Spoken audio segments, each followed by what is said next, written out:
The numbers told the story, they always do. It's one of those idiots who believe in analytics. This is a numbers game with Gil Alexander on VSiN. All right, we are back. Hour number 2 of a numbers game, powered by our friends at ZYN Nicotine. I'm Jared Smith in for Gil Alexander today. This is Thursday morning. We're live at the D. Kelley Bydlon is here with us as well. Coming up very soon on the other side of our next break, Stormy Buonantony. Very excited to get her thoughts on the NHL Stanley Cup Final, singular Cup Final. And we'll get some UFL talk as well as she continues to globetrot around this great country of ours, covering the UFL, which has been a very exciting season. The conference championships this week, correct? I believe? Yes, conference championships. Excited for that. Maybe I'll make my first wager on the UFL this week based off of what our friend Stormy tells us. I think I've made 2 this season.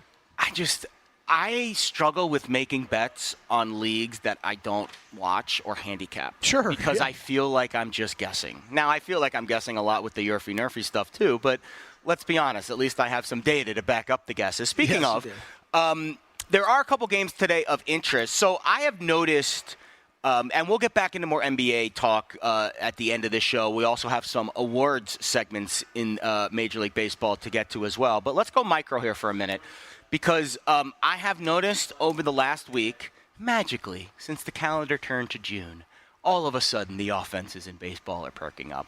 And I'm not saying it is anything malicious on Commissioner Manfred's part. I don't think he made a call to the Rawlings people to juice the baseballs. I just think we have entered the time of year where the weather gets hotter. I think naturally you see offenses kind of figure things out after a month or two. And some of the pitching arms get a little bit stale, right? We've seen these guys, the Imanagas and the sensations, the rookies. Jared Jones has been hit around a little bit, even though he pitched well against the Dodgers a couple of days ago. It's a combination of all. It's a combination of all those things. I think that is. But I also think the balls are juiced. Again, not malicious. I just think over the course of the year, even the commissioner has admitted this. Balls get cycled in and out. They go through thousands of baseballs a week, and they have to create them in an assembly lab somewhere.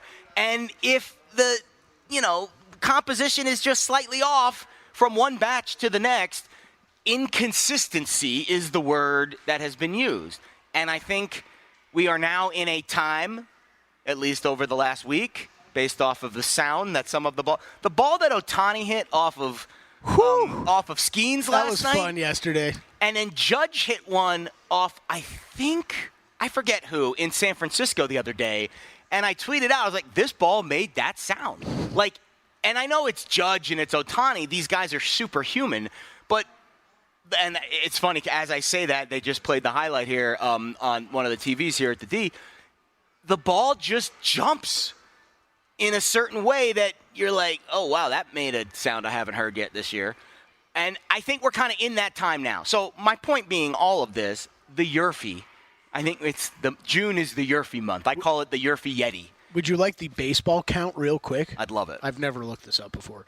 Estimated that Major League Baseball teams use more than 900,000 baseballs each season. Each team. Each team uses almost 1 million baseballs a season. Each baseball is created, and I don't know how they're made. I'm not there in the lab. But in the same report, Rawlings estimates it makes more than 2.4 million baseballs for Major League Baseball each year. So that math's not exactly adding up, but whatever. The math's not mathing there. But if you think that all 2.4 million baseballs have exactly the same composition, you're crazy. Even the commissioner has admitted there's inconsistencies with how these balls are made. And if you can kind of time the market in a sense, you know that the weather's heating up. You know that things are kind of percolating in the offensive sphere. Well, then it's the right time to pivot, right? We've been very Nerfy focused. May, for the Nerfy, was ridiculous. It hit at almost 61%. I have been tracking the first inning of every baseball game for almost 3 years. I have never seen a month in that span that has been more than 53% Nerfy. 52.5 was the high. Really? May was 60.9% Nerfy in May. That is ridiculously skewed to one side, more so than I've ever seen. And That's in wild. it was crazy. And I think it was, again, combination. Bad weather, bad baseballs, good pitching, great young sensations like Jones and Skeens and all these guys coming out of the woodworks and gassing people in the first inning. But it's gravity. What comes up has to come down, and I do think we will see more run scoring. I think home runs will be up, runs will be up. I think overs, Yerfies. That's the vibe I'm getting this month. What is – I love having this conversation. Yeah, me too. I love when you're on it because I love picking your brain on it. The first inning, over under a half run. What is the average pricing Great question. you would say that you're seeing on that? I have the data. On a daily basis. I track it because I'm a sicko. I'm a sicko. I sit in my room every night with my dog on my couch, and I just track first inning stats. I will give you the number. Not only do I know what the average odds are for each Nerfy, I can tell you each team's average Nerfy odds because I'm a sicko. Beautiful. So the average Yerfie odds this season are even. Straight up plus 100. Even odds. The average Nerfy odds this year, minus 117. So again, that's about 55-ish%, right? You need to get to 60% if you want to be profitable at every Nerfy. But we were there in May. I guess I expected those odds to be flipped based off of just the percentages that you. The Nerfy's the more popular wager. The Nerfy gets more handle. It's not profitable in terms of ROI. Yeah, I was going to say based off those odds and percentage hitting. Both were down last year. Yeah. This is a coin flips market. This market is a coin flip. That is why the price matters. That is why when you see me put out write-ups for free every day on X, follow me at Jared Lee Smith. When you see me put out write-ups, the first line of the write-up is comparing the Nerfy price to the first 5 total. Mm-hmm. Because in my eyes, 4.5 is kind of flat for a first 5 total. You get a lot of 4s. You get the crazy pitching matchups that are 3.5. But for the most part, I see 4.5's juice varies on the over-under. So for me, 4.5 is kind of par for a first 5 total. And the point of starting there as your baseline is minus 110 on both sides. Is because you're still, the first 5 is still factoring in a starting pitcher and not factoring in a bullpen. That's why I don't factor in the full game total. That makes sense. Now, you can factor in the full game total. I just think it's a less efficient baseline. You can do it.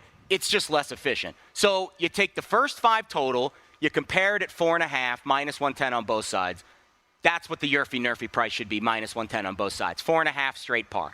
So I adjust 10 cents for every half run. So if a first 5 total is 4, you bump the Nerfy price up 10 cents to minus 120. Well, if you see a first 5 total of 4 and a Nerfy price of minus 110 or even odds, well, then there's value on the Nerfy in my eyes. Yep. Usually it's the other side. Usually most days what I see is first 5 total 4.5, Yerfie price even odds. Well, that should be minus 110. Right. Now, after you have to make the adjustments for lineups, you have to make the adjustments for starting pitchers, you have to make the adjustments for weather. Is the game played in twilight? Are there shadows? Rain, wind, all of those things then factor into the manual adjustments. And when you say lineup, that's where the first 5 changes to first inning because you don't care about the back end of the lineup at all. This is why I love these bets. We say this in life, all that control what you can control. When I bet a first 5, you have a lot less control. Mm-hmm. I know in the first inning, I know exactly who's coming to the plate and exactly who's on the mound. And I don't care who's batting 6th. If I'm betting a Yerfie, if I'm getting to the 6th guy in the inning, unless it's bases loaded 2 outs, I've already won the bet. Right, yeah. So I'm not handicapping. And the odds, by the way, some books post the odds of a bases loaded inning. It's like 20-1. So I'm not even considering a bases loaded inning. It's really the top 5 hitters and the starting pitcher. And you kind of can make very simple manual adjustments. I'll give you a great example. Yesterday, this was a late one, but it was a very obvious value to the Nerfy. Alex Bregman got scratched an hour before the game. I had already made the price right around minus 110 for a Nerfy. Bregman gets scratched. They bump up Pena. I love Jeremy Pena. He's not Alex Bregman. You have to make at least a 5 or 10 cent adjustment just based off of I would argue with Tucker also out for the Astros, you take Tucker and Bregman out of the lineup for the Astros, their first inning turns into a very subpar lineup. It goes from above average to below average, just like that. Right.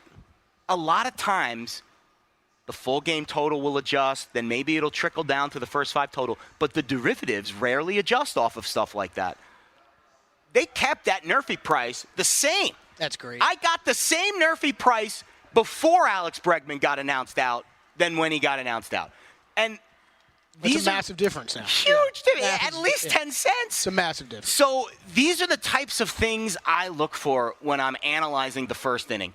It is now, then you get random stuff like Patrick Corbin yesterday, who gave up 2 smoke bombs to Lindor and Nimmo. 100 miles an hour off the bat to Lindor, ground ball out, expected batting average of 400. 105 off the bat to Nimmo, an expecting batting average of 630. Luis Garcia made a crazy picket at second base, then turned a double play and ended the inning. on a ball that had an expecting batting average of 630. Now, the variance in a first inning market significantly higher because one play like that completely ruins the bet, whereas you bet a first 5, longer time horizon, eventually Patrick Corbin folded like the $6 tent he is, and the Mets won the first 5.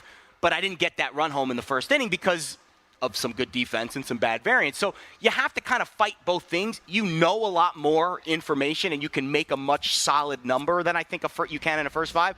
But then you're dealing with the variance. Yeah, I think that was a great breakdown. Gil will often say baseball is a team sport, or it's an individual sport disguised as a team sport, right? And that breaks it down even more when you just look at the first inning. Team sport here on VSiN. Our teammate, Stormy Buonantony, joins us next to talk NHL.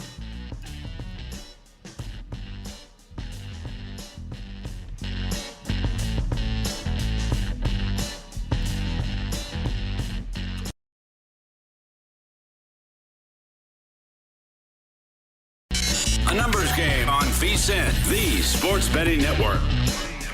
From groan-worthy dad jokes to patching up skinned knees, your dad is one of a kind. This Father's Day, give him a gift that's guaranteed to take him to his happy place, Omaha Steaks. Packages start at $99 when you go to omahasteaks.com. Use promo code VSiN. Check out for your $10 off the order. Show your dad the love he deserves with a gift as unforgettable as he is. Visit omahasteaks.com. Use the promo code VSiN at checkout. Jared Smith in for Gil Alexander today and tomorrow. This is a numbers game. Kelley Bydlon along with us as well, live from downtown Las Vegas. And speaking of groan-worthy dad jokes, I'm sorry I had to do it. Not only myself, but also our next guest. She is the host of the Lombardi Line. She also does fantastic work covering the UFL for ESPN. She is our colleague here at VSiN, Stormy Buonantony. Good morning, Stoney. I appreciate you, and I am a big fan of dad jokes, by the way. My favorite. I'm that person who, when I go to check out at the grocery store and they ask you if you want the milk in a bag, I say keep it in the jug. That's something that I would do too. Well, Stormy, we have to appreciate laughing at ourselves. If we can't laugh at ourselves, who can we laugh at? And you are, again, a champion of that. I'm excited to get to some UFL before we talk puck here because it's a market that I haven't dabbled in much this year. You, of course, on the sidelines every week. Where are they sending you this week for Conference Championship weekend? Yeah, I'm out there for the USFL Conference Final, which will be a blast. Birmingham, who's been the best team in the league all season long, has faltered a little bit the last couple of weeks. And so the market has certainly changed on them a bit, which I think is a good opportunity from a betting standpoint for people. But yeah, Birmingham against Michigan. They were very quickly bet down from a 6.5-point favorite to 5 this week. And I would say jump on that, to be honest with you. They're a team that the last handful of weeks, so they played a close game against Houston, who's one of the worst teams in the league. They lost their first game in over a calendar year. And then last week, they played about as bad and as a vanilla of a game plan as you could play because they're facing the same opponent in back-to-back weeks against Michigan last week. And they haven't been getting the most out of Adrian Martinez. And people are like, okay, fade Birmingham. They're not as good as they were at the beginning of the season. And I'm like, nah, dude, they've been coasting the last 3 or 4 weeks. They've known that they're going to be in the playoffs. They've known because Michigan had a scheduling conflict with Ford Field that even if they made the conference championship, that they wouldn't be able to have home field advantage. Birmingham was going to be in the playoffs. They were going to have home field. So they haven't had to do everything that they were doing earlier on in the season.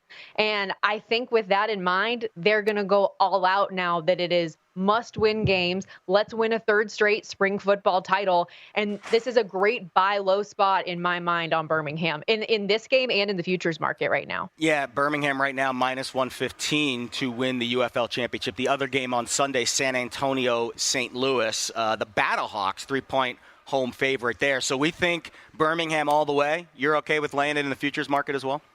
I do. I think so. They've been a favorite all year long. They've been odds on since week 7, got as high as minus 165. And because of the performances the last handful of weeks, that's come back down to the minus 125 range right now. So I say jump on it. I think they're still going to be the best team in the league and most likely to walk out of this thing a champion. Stormy Buonantony joining us now. She is the host of the Lombardi Line, also does fabulous work for the UFL over on ESPN. All right, let's switch gears here because you and I were in the building last year, a few miles down the road from us right here, downtown Las Vegas, when the Florida Panthers succumbed to our Las Vegas Golden Knights in the Stanley Cup Final. I think that revenge narrative just, to me, I know you're not getting revenge on Edmonton in that situation, but just battling back and getting back to the Stanley Cup Final, to me, is so difficult to make it through this postseason. I think they are going to finish things off. The odds think that as well. Where does Stormy think the Panthers and Oilers are going to end up? I'm right there with you. And I got to say, was that Game 5 last year not one of the coolest experiences the ever? The best. I wouldn't trade that for anything, watching the cup being delivered. It was so cool. That was my first time ever seeing a live Stanley Cup postgame on the ice, and it was unbelievable, and it was so fun. And with that in mind, I am so on board with everything that you're saying about Florida here. I think they're going to be back with a vengeance, and they're not the Cinderella lucky to be here 8 seed anymore either. They won the Atlantic. They were the 2 seed in the Eastern Conference. They have a lot of that experience that's coming back with them on this roster. And you think about what they had to go through from a health standpoint last year in that series with Vegas, where like Ekblad had a broken foot. Montour's beat up. Tkachuk could hardly function in the finals and was unavailable that closeout game with the sternum injury. This year, they are healthy. They have great depth. They have far better balance, in my opinion, than the Oilers. Yes, Edmonton has the best player on the ice and probably more high-end skill at the top of that lineup, but top to bottom, Florida's got the better roster, and it's not all Matthew Tkachuk. It's not all Alexander Barkov and Sam Reinhart carrying the load. They can roll lines. I love their defense. They have the edge in net to me as well. And I'm curious your thoughts on this one, because a lot of people have kind of combated that with me of look what Stuart Skinner did last round against Dallas. 195 goals against average. He had the series of his career, probably best player on the ice, best game of his career in that closeout game against Dallas. And I say, okay, yeah, he just played the best of his career. And now you need him to play better than that against Florida? Like, that's where I'm coming from with this one. Yeah, I think you let teams show them who they are. And Edmonton is who they are. Like, I think those last 3 games against Dallas is not a good representation of who the Oilers are as a team. And I'll be honest, that series against the Rangers had every magic potion going in their direction going into that series, and Florida just said, screw it, we don't care, we're the better team, and we're going to kind of put you to bed. I would be shocked. So I bet Florida for the series. I bet Florida laying 1.5 games. I wanted some plus money on there as well. I love what they've done in the third period. They lead the NHL in third period goal differential in the playoffs. I think that is a huge leading indicator of winning games in the postseason. I don't see a lot of positives. Like if you were stacking up the series like, tail of the tape, the only edge I think the Oilers have is probably the best player on the ice. But you know this as well as anyone. When you have 4 lines deep, it's hard. It's like a Mike Trout effect. Like, how much is Draisaitl and McDavid going to have an impact on a series when Florida has the deeper of the lines? Yeah, and I think it'll be great evidence as this series goes on that just because you have the best player doesn't mean you have the best team. And like that's how I feel about this series. And I love what you said about the third period scoring differential. I was also looking into a couple other numbers that kind of go with that thought process. No team's been able to close out games like this team, big picture. Like you look at their when leading after 2 periods this season, 42-0-3, including the playoffs. Wow. I had to triple check that. That's insane to me. Going back to last postseason, they're 17-5 in 1-goal games. That's the best win percentage in the league in that time for those postseasons. They're comfortable in the moments where other teams are uncomfortable. And we can talk about their toughness. We can talk about how they're probably an annoying team. Like, they play a rough, gritty brand of football that I don't think that the Edmonton Oilers quite can compete with in a 7-game series. But also that killer instinct, I just feel like for them is a little bit different. They've won 4 games in the postseason when trailing after the first period. Yeah. They are, and I think hockey is such a sport where obviously you have to be physically gifted, but the mental grind of what Florida has been through last year, you mentioned it, they could barely field a team in Game 5. And to get back to the mountaintop now, it's almost like we ain't losing this time around. Like, we made it all the way back. We are going to fight blood, tooth, and nail to get over the hump here. I don't know if Edmonton has that killer instinct, and we'll see. Because if they come out and steal Game 1 and McDavid and Draisaitl are still out there doing their thing and Skinner's, rock solid in net, it'll be very interesting. But I absolutely think the year of the rat is upon us as the Florida Panthers try to descend and win the franchise's first Stanley Cup. I always like when new franchises win for the first time. It's always interesting to kind of see the dynamic there. I think that we as a fan base, like just in general with the sport of hockey, it's going to be a win no matter who walks out of this. Sure. I agree with you. I want a first franchise win. I think that would be unbelievable. But you think about the drought for the Oilers to win a cup. The Panthers weren't even a franchise yet the last time that Edmonton won. And the Canadian team since 1993 too, right? Like the team across the border, can they finally get one? I think it's going to be great storylines either way. I just feel like everything keeps on showing up to me, slight edge Florida, that you're getting quote unquote value, as we like to say, on the short favorite line for them in the series. Anything in Game 1? We still have another 2 days until Game 1. I mean, it's crazy. The NBA had a long break. We have an even longer break in the NHL. Yeah, stop bashing just the NBA. Come on. I know. The NHL has some scheduling issues, too. Anything intriguing in Game 1? I do think, again, to go back to the goaltending side of it, I know that the Panthers have been, we've seen a lot of unders with both of these teams, but I actually lean over the 5.5 because goaltending-wise, Bobrovsky is just, I think this is like a 4-2 type game. Sure. As far as what Florida has faced goaltending-wise, they've faced Andrei Vasilevsky, Jeremy Swayman, Igor Shesterkin. Stuart Sinner's probably going to be the easiest goaltender they've faced so 100%. Far in the postseason. I think they're going to get to him, and I think Bob stands up largely. So I see this as like a 4-2 type game with the Panthers winning and that total going over 5.5. Stormy Buonantony, host of the Lombardi Line, UFL on ESPN. Thanks for the time. Thanks, guys. I appreciate you. And we finally had our debut together. I'm so excited. 2 years working at the same network. It's the first time that we've appeared on air together. Congratulations to both of us. And congratulations to you because you get more numbers game on the other side.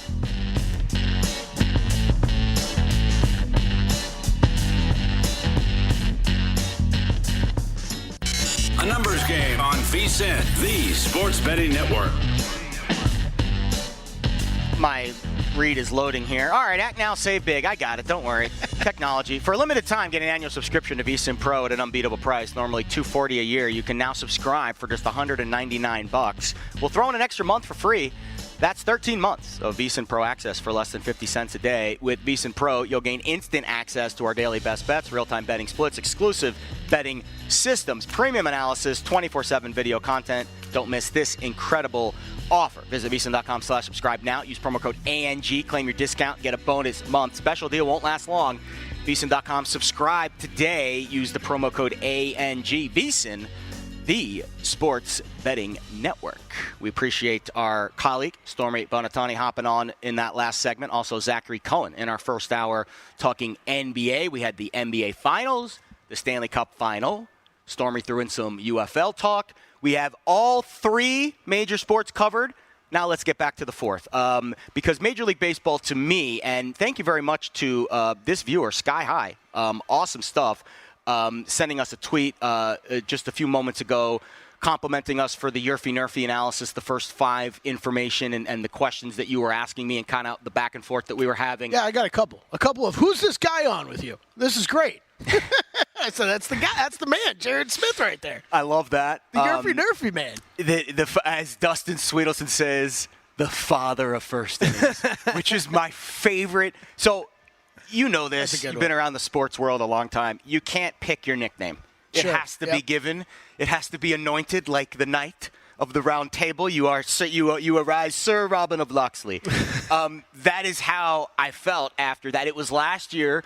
Dustin and I did a show. I think it was over at the South Point together. And I love Dustin. The dude prepares his tuchus off when he's in the hosting chair. He doesn't get to do it a whole lot. And he did research on me. He's like, oh, I see you like to do the first inning stuff. And he came up with that nickname before the show to kind of use it on the show as like a segment. That's great. It's perfect. And it stuck because I'm not a gimmicky guy. I'm very, just like our pal Stormy, how we talked in the last segment, I'm very corny dad joke guy, but I'm not like, I don't need to have like a nickname to be like anointed into the gambling world. Like I'm fine with just being Jared, but he went to Jared. But this, but this nickname is very apropos because I have really fallen in love with this market, and I think this market is a very good, I want to say, litmus test for how the average recreational bettor handles betting on sports every day. Mm-hmm. Because there are a few things about this market that are a microcosm of betting on sports every day. Well, I think that conversation, and I know we'll be putting it up. Yeah, I'll be putting it up later because it was very valuable, I think. I mean, I think it was a good example of a conversation. I don't know how Jared handles this stuff, but I love listening to handicapping processes, right? Yes. And where do you start, right? And that's usually the biggest question. I think all of it made sense to me, but as we were talking more and more, it's great to know where you start and where you go from there and everything that needs to be included in the handicap. And like you're talking about, you can use that as a smaller example. And when you go into full games or seasons, whatever so that's a perfect example of how it ends up blowing up. Yes. There's so many unknowns. The more it's like the muffin top theory. Like when you start, the muffin grows past. Right, exactly. Once it goes past the stump and it goes in a bunch of different directions.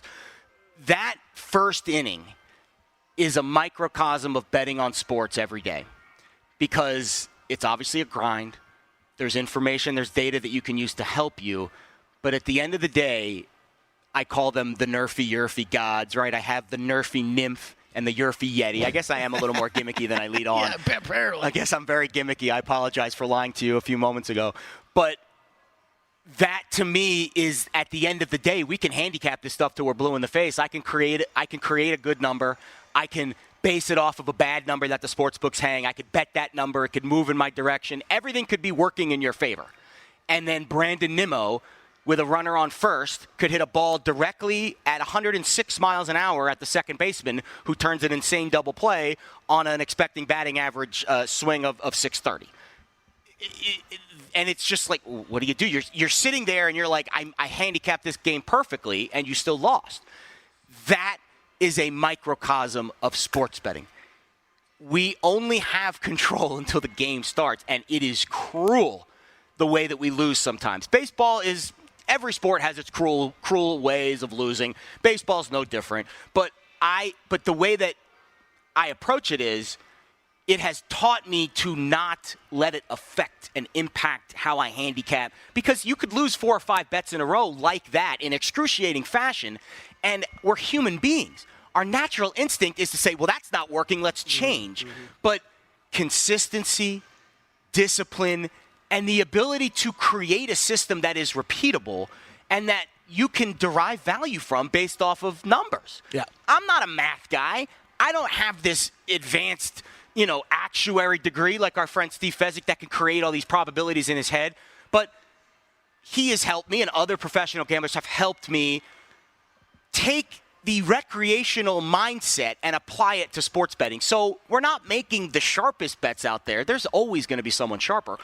But we're at least giving ourselves a fighting chance because we're not just throwing crap against the wall and hoping that it sticks. And I think that is where the first inning, because it's simple. There's only a few batters you have to worry about, one pitcher. It's a very, I think, repeatable, kind of like a good diet, right? If you have a good diet, it's repeatable. You don't have to do these crazy things. Now you've lost me. I know. And, I think it's more like when you have a routine, like a workout routine, the more complicated it is, the harder it is to do every day. And if it's hard to do something every day and repeat it, you're not going to have success unless you're consistent. Yep. Consistency in sports betting is the key. If you're over here one day and then you're doing this and then you change your thing every day, you have to have a goal and then you have to work to achieve it, and you have to just every day chip away and just find new ways to be more efficient at what you're doing. Yeah, I think I think that's well said. I think it's especially when you're isolating first inning, like it's not even comparable to like first quarter betting in NFL or NBA, because it's even a smaller size than that. So it is you're going to get crazy variance in it, and that baseball's not so variant. Like you say, it's something you got to live with. Like it's kind of like being at a blackjack table, right? You're going to lose 5 hands in a row. It happens. Like the point is that hopefully, like you said, gravity. Don't double your bet when you're going bad. You need to stay consistent. I'm not a big blackjack guy. I want to get more into it because I think it's a good game that I think, helps the numbers side of my brain. I'm more of a craps guy, but that's more for recreational. That's another story for another day. But now let's zoom way out. So we were zooming in on the first inning. Now let's zoom way out, because I think the first inning markets are fun, but let's be honest, it's plinko. I think the more intriguing wagers to make in baseball on a daily basis is to track the futures market and to see, because baseball's a regression sport. We now have 2 months of data. Now we can kind of say, you've overachieved. We think you're coming back down to earth, or vice versa. Let's start with the odds to win the American League MVP. I have 2 bets open in this market right now. I made Kyle Tucker last week. He got hurt, unfortunately. Okay. Yep. His numbers dropped. I'd still bet him at 10-1. He popped in the recent straw poll. He got a lot of votes. Obviously, the hard part of this market, the other bet I have, shout out Dustin Sweetelson, he's on Jose Ramirez, which I also think is a bet that's going to come down if he continues to lead the league in RBIs. But obviously, the 2 guys at the top, the Yankees, it's hard not to gravitate towards them. The question is, which one?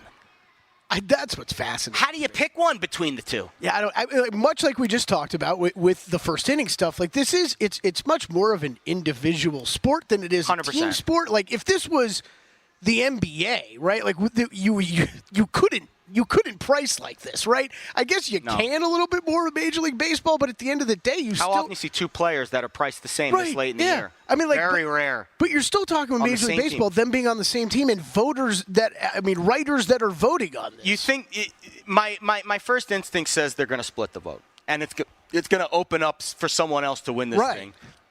But also, that's my first instinct too. But that's why I want to talk to you about it. But then we get to the next step. Who's going to win? Who's going to get those first place votes? I don't understand how you can. If the Yankees win 110 games this year without Garrett Cole for most of the year, how do you not give one of these guys the MVP? Well, no, especially if both of them play the full season. Now, injuries could work this out. I agree with you, but it goes back to if that's point 2, it goes back to point 1 immediately, right? Who do you vote for? Yeah, who are you voting for? And if the votes end up getting split, then I don't think they'll get split as much as we think they're going to get split, but our instinct says they're going to get split because we have this view of society that we like to see people drag down to our level. So we see this embarrassment of riches for the Yankees. Okay, so with 2 players at the top, we're like, nah, they both cancel each other out. Okay, so then it's the narrative game, right? And does Aaron Judge always win that? Like I'd give it to Soto this year. Okay. But isn't Aaron Judge always going to be the more popular name? Yes, but new team, new environment, new league, for him to hit the ground running like he did, I think that's the more impressive season. Okay. That's just my opinion. I'm not a voter. We'll have a little more on this because I think we're actually getting information from people who are voting, which, thank you. We'll wrap up a numbers game on the other side.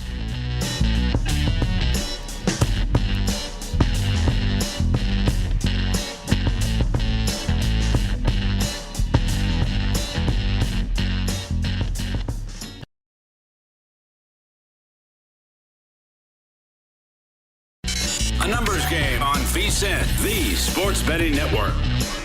We are this close. You can't see me right now, but I'm giving the little small, minuscule finger sign here. This close to crowning an NBA champ. And with the action heating up on the court, it's even hotter at DraftKings Sportsbook, an official sports betting partner of the NBA. Download the app now. Use the code VSiN. That's code VSiN. New customers, 150 in bonus bets when you bet just $5 only on DraftKings. The crown is yours. All right, let's wrap up a numbers game. Been a fun show. I'll be back tomorrow in for Gil Alexander, and he will be back next week. Kelley Bydlon here with us as well. Excited to get to tomorrow's show. Again, breaking news if you were not with us a little earlier. Chris Felica, the Bear, will be on tomorrow to talk some ponies. The Belmont. He is likely in Saratoga right now. The Belmont Stakes at Saratoga. And we'll get that full breakdown tomorrow. Anyone else? Should be joining us tomorrow. Should be joining us. I don't want to oversell because I know he is doing a lot of rehearsals tomorrow for Fox. It is going to try to squeeze us in. Yes. Schedule. Let's leave it at this. In Major League Baseball, we call it the projected starter. Right. Correct. Exactly. It could change. Projected to be with Projected. us. Lou Finicaro will definitely be with us. Lou Finicaro will absolutely be on. A little college baseball, a little NHL with him, a little UFC. I love talking to Sweet Lou, Gamblu, talk a little puck. And whatever else is on his mind, and hopefully we'll get the Bear on as well to talk ponies. Again, I don't handicap horse racing. I love betting horse racing. It's another one of those sports, kind of similar to hockey. Great watch, not a market that I spend a lot of time in. But when the big things are happening, I always got a few pennies. Few shekels invested. I'll tell you, Jared, I'm definitely the guy who bets on all the Triple Crown races. Usually bet like I'm the average Joe better, right? I'll pick like 2 horses to win. Couple long shots in the Derby always, and then in the Preakness and the Belmont, I tend to go a little more favorite heavy. Yeah, but the Derby, we hit the Derby. Was we awesome. did. Me and you did. Live. Yeah, that's right. I was live on this air. What was it, like a month ago? It feels like 10 years ago based off of all that's happened since then. But horse racing is just, it's such a great, I always tell, if you're trying to get involved in gambling, like you're turning on, if you're watching this show, you're involved in gambling in some capacity, this advice is not for you. But if I get a lot of friends that reach out to me, hey, your career's going so well, I saw you on this show, like, what are you talking about? Obviously not a gambler. I always tell them horse racing and soccer are the best 2 sports to start, and here's why. Soccer, of all the sports that involve a ball or a puck, it's the lowest of all the totals. 2.5 is usually the total. Sometimes it's 2. You're not handicapping a lot. Like you need 2 things to happen in the match in order for you to win. So it's like less, right? Control what you can control. And I know it's a boring sport to watch. I get that. But when you're handicapping it, if you're really interested in getting involved in gambling, understanding the odds of something happening is hard enough. Understanding the odds of something happening in the NBA 200 and something times in points-wise, it's a lot of volume. Baseball, weird. Hockey, niche sport. Totals can be a little bit higher, but still relatively low. I think hockey's a good introductory sport, too, because the totals are still low, 5, 5.5, 6. Football, most people get involved in football because they watch it, but there's a lot of moving parts. It's also the sharpest of all the markets, hardest to win in. I always tell people soccer because it's palatable from a total perspective, and I always tell people horse racing because horse racing helps you understand odds. And, like, betting on something happening is a much longer shot because of the odds associated with it and the implied probabilities. Again, this is not for you guys because you all are, experienced gamblers if you're watching the show. But I think soccer and horse racing are my 2 favorite sports to get involved in. Yeah, first. I think the only thing I'd warn with horse racing is just the parimutuel market. That's right. Like you're never going to get that in sports betting. No, the parimutuels actually, to be fair, it throws off a lot of people, and a lot of people get really upset about it. I understand why, but it is what it is. All right, let's wrap up the show by continuing our discussion about what we're doing in the MLB futures markets. The thing with Soto and Judge, so MLB.com does this straw poll. NBA does it too. Tim Bontemps does it periodically throughout the year. Baseball's done this now for the last couple years. It's a little bit more quiet on the baseball side because, let's be honest, in May and June, we're not really focused on baseball a whole lot unless you're a diehard like us. Well, in the most recent straw poll, which came out on May 21st, Juan Soto went from 38 first-place votes in April down to 28. Still the leader by far in terms of first-place votes in the MVP market, but significantly less. Aaron Judge went from 0 to 3, so you saw Judge get off the mat and start to gather some first-place love. And Kyle Tucker was the big riser going from 0 to 6. That's why I made a bet on Tucker. It was obvious to me that the voters were starting to respond to his numbers. I didn't expect him to get hurt the next week. So that obviously was an unexpected derailment. I would not recommend making a bet on Kyle Tucker now because he fouled the ball off his shin. He should be back tomorrow, but obviously a little more. You might as well wait and see the odds. You might as well wait. 10-1 is going to be there in another week or two, and you'll get another straw poll come mid-June, and you'll be able to base your odds then. But I think Ramirez makes sense. He didn't get any love in the markets, but I think the narrative makes sense based off of what the Guardians are doing. Big win for them yesterday. Actually, they were rained out yesterday. 2 days ago, they came back and beat the Royals. I think they're going to win that division. I think Jose Ramirez is going to be among the league leaders in RBIs. I think that number 20, 25-1 will come down. But I also think either Soto or Judge are going to win this award. It's about picking the right guy. Soto makes sense based off of the intangibles I just told you, but if Judge smacks 55, 60 home runs, that's where the headlines and the narrative might take that over. They might overtake it. I will say that is Tucker and Ramirez, the part of the past few weeks, and you've heard it on this show, but I've heard it from many other baseball guys that I respect. It feels like those are the bets right now. Ramirez specifically. His name. I would lay off Tucker because of the injury. Right. Yeah. Because naturally, there's going to be a dip in the market there. Anytime you miss, he missed 2 games. He might miss another one tomorrow. We'll see. It's a long season, not worth betting till you know he's back and he's fine. And exactly. If the Astros, they have no desire to rush him back, although to be fair, the Astros are not exactly sunshines and rainbows in the standings right now. But they have enough there to last a week that if he misses 4 or 5 games, his number is going to take a dip just based off of the initial impact of that. But I don't think his odds to win the award in the end, if he's going to win this award, it's not going to be in June. He's going to win it in August and September because he's going to lead the Astros back on this crazy comeback, and they're going to win the division. To me, that is the value with betting Kyle Tucker. It's, do you think Houston can come back and make a name for themselves in this division? Right now, it looks like it's Seattle's division to lose. But we'll see. Obviously, a lot of season left, and I do think the Astros have a lot of talent. I think Gunnar Henderson and Bobby Witt are a year away. And I love those guys to death. They are shooting star players in this league. Obviously, Gunnar won Rookie of the Year last year. I don't think I don't think Baltimore's winning the AL East. I think Yankees are winning the AL East. And I don't think Kansas City's winning the AL Central. So I think it's hard for me to bet on those guys, knowing that they're going to be playing second fiddle in their own division. I don't think the same is true with the Astros or with the Guardians. I do think the Astros are going to come back and win that division. I do think the Guardians are going to win that division.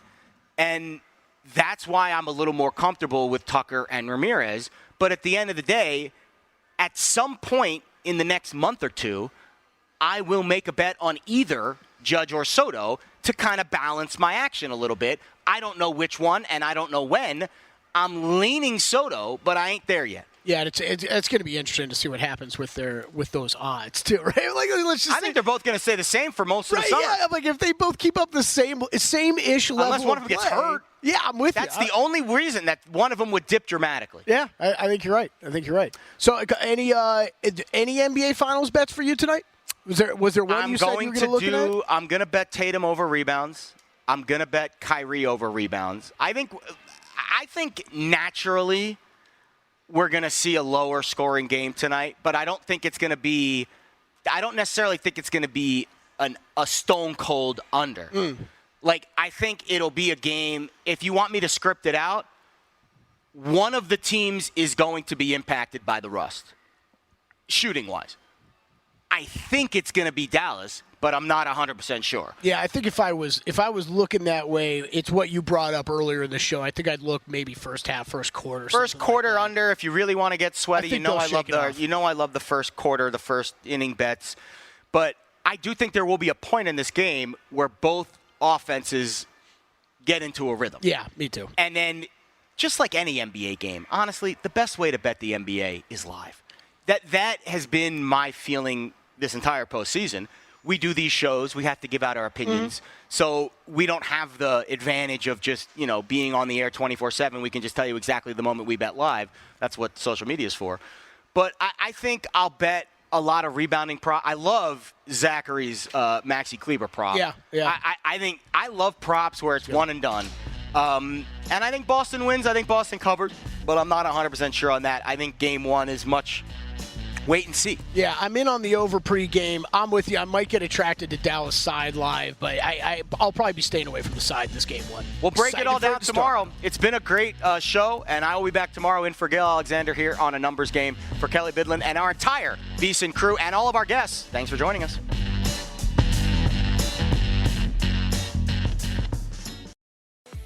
Unplug your cleaning routine with the Ryobi 18-Volt One Plus cordless cleaning lineup. From tackling bathroom tile with the soap-dispensing telescoping power scrubber, to cleaning wet and dry messes with the 2-in-1 Wet-Dry Swift Clean Stick Vacuum, to cleaning up pet hair and debris with our advanced stick vacuum, Ryobi has a solution for every cleaning task.